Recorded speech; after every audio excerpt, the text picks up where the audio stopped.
Of course, I decided to grab Scott Peters. Sorry about that, man. Timing is everything, is it not? I guess so, yeah. Let's just talk a little bit about what the State of the Union address, what we can expect. From what I understand, it's not really going to be calling for, bold changes, focusing more on what the president thinks he can achieve. Well, LaDona, first of all, thanks for having me on, and I certainly share the frustration with people about Congress. I mean, I think, over the last 3 years, we've seen the Congress has just been deadlocked. And I can tell you today that the freshmen in my class who just got elected noticed that folks who were battling over health care, there's still a lot of bitterness. And we'd like to continue to ease that and see progress. And we hope the president talks tonight about how we can engage with him to help grow the economy and provide more opportunities for middle-class folks to find work and make sure that they can raise their kids and send them to college and then have a secure retirement. Scott Peters, Congressman, is with us here on News Radio 600 KOGO. I know he's going to talk about the current minimum wage at $7.25 an hour across the country, a little bit higher here in California. Right. And he's talking about raising that to $10.10 an hour. Now, would that be across the board? Because what I'm getting is that it would be for some or for all. I'm not really sure. Well, I just heard, and again, he didn't call me to ask me, but I understand that he announced that he's raising the minimum wage for federal contractors to $10.10, and I guess he believes that he's got the authority to do that on his own. And then he's behind a push to raise the minimum wage nationwide to, I think, $10.10 also, which is roughly about where California has already decided to go. Yeah, we're already at 9, isn't it 9 something right now? And then next year, or 2015, it's supposed to go up to 10. I believe that's right. Yeah, slow increments. Right. Now, let's talk a little bit about that middle class, because, we hear a lot about the disparity between rich and poor. Right. But it seems like the majority of the pressure financially has been on the middle class. They're the guys who are wandering down into poor territory when they used to be, lifted up. And that doesn't seem like a direction that we want our country to go in. We want to bolster that middle class. Absolutely. It's frightening where it's been headed, and I think that folks are concerned about their opportunity. And we've always lived in a country, it's been part of our values, at least when I grew up, that you could always, if you worked hard, you could get ahead, and you'd be expected to do better than your parents. And I think that people feel like that's in doubt today. So what we can do in Congress is we started by doing a budget. I mean, the budget brought some certainty to the businesses and families around San Diego by ending some of the sequester, by letting businesses plan kind of if they could hire, and letting the Navy and the Marines not incidentally decide, how are they going to plan to manage their bases. And we need to do more in terms of budgeting to make cuts where we need to and to fund where we need to. We funded the border infrastructure at almost $250 million we got from Congress by working together into San Diego, and Sandag says that's worth about 60,000 jobs in our region. We need to continue to do things like that, working together to make progress. And then maybe down the road we could do a tax reform that simplifies the tax code, encourages more onshore job creation, and some of the other things we've been talking about for a long time.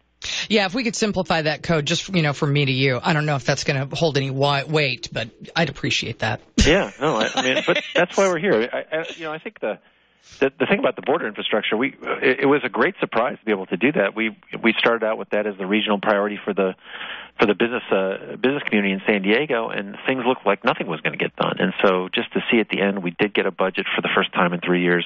We were able to get some funding for infrastructure. It's going to get people back to work. That was the highlight of my year. And there's a lot of dead time, to say the least. And I'd like to think that we can carry that momentum and make it better this year. Scott Peters is with us here, Representative Scott Peters, San Diego representative in Congress, as to the President's State of the Union. What else are you expecting to hear from the President? I mean, we hear on speech after speech after speech, the President does blame Congress for a lot of things. But as you just mentioned, Congress has managed to come together and put together a budget, which, as you noted, it's been 3 years since we managed to do that. So it does seem that Congress is actually moving forward. Well, I think there's an opening, to say, and obviously the president is part of the budget process too. So that was really much better than closing the government down or going from crisis to crisis. That's some progress. Now we have a long way to go, and I hope he'll talk about what bipartisan action we could see on areas where we agree, like things that would be good for San Diego, investments in scientific research, reducing the sequester, which affects the military and our research community, investing in infrastructure, the bridges and roads we know have to be rebuilt. Now's the time when the jobless rate is high and interest rates are low to be doing that kind of work. And I don't see a reason why we can't all come together on some of those things. Well, I know that there are a lot of people who make minimum wage who would like to see the minimum wage go up to $10.10. The thing, of course, that concerns me is that, you focus on McDonald's and large corporations, but when small businesses get hit with that, I'm concerned that it might stifle growth. And that's such a huge part of the middle class that, I don't think you can discount that as being, something that affects them. It definitely does.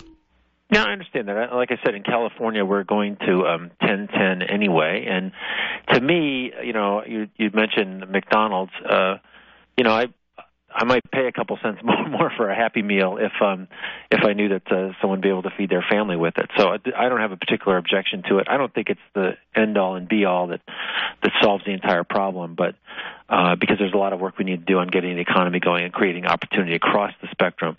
But I think it's a component that's appropriate. Well, I got a call from Brandon in National City, and I'm going to just do this off the air, Brandon. Sorry about that. He said, if you make $30,000 to $70,000 in San Diego, it's way too tough these days. And I think what he's alluding to is, it's very different making $30,000 to $70,000 here than it is, say, Fresno, which your $30,000 to $70,000 goes a lot further there. And so, I think people are also looking for specific ways to help bring up the middle class here and also, lessen that income gap. Yeah, I think that's right. And like I said, a lot of what the federal government does, we're not really directly create a lot of jobs. We have to set the table. So we fund the scientific research that leads to the discoveries that makes jobs in San Diego. We have a responsible federal budget that funds the military, which is important for San Diego families, and we do it in a way that people can depend on because we're not going from crisis to crisis. We fund basic infrastructure like roads and railroads and bridges and the border infrastructure that'll create 60,000 jobs. We'll just keep working at setting a table where there's more certainty so small businesses and families know that they have some ability to get ahead. And then we have to work on access to education. I mean, one of the problems that we know is that our economy worldwide is increasingly brain-powered. And that means that we have to make sure that kids who qualify for college and kids who are able to bring that brain power to the economy, we need to get those kids educated so that they can participate and we can remain competitive. Well, in the state of California, maybe we could stop raising tuition. I mean, it's just a thought. No, and the state plays a role as well. And the state, I understand the state's constraints too, but certainly we'd love to see the state do what they can to keep tuition down. All right, Representative Scott Peters, I'm assuming that we will talk to you again in the coming weeks. Anytime, LaDona. It's my pleasure. I just wish I could bring the weather over the phone line with me. Oh, I bet you do. And you know what? That's just, we all are sad. Yeah, I know. Sad for y'all over there. I always say I don't have any problems I didn't ask for, so I'm not complaining. I know. When you walk into it with your eyes open, it's hard to complain. That's right. All right, Scott, we'll talk to you soon. Take care. All right. Congressman Scott Peters here on News Radio 600 KOGO on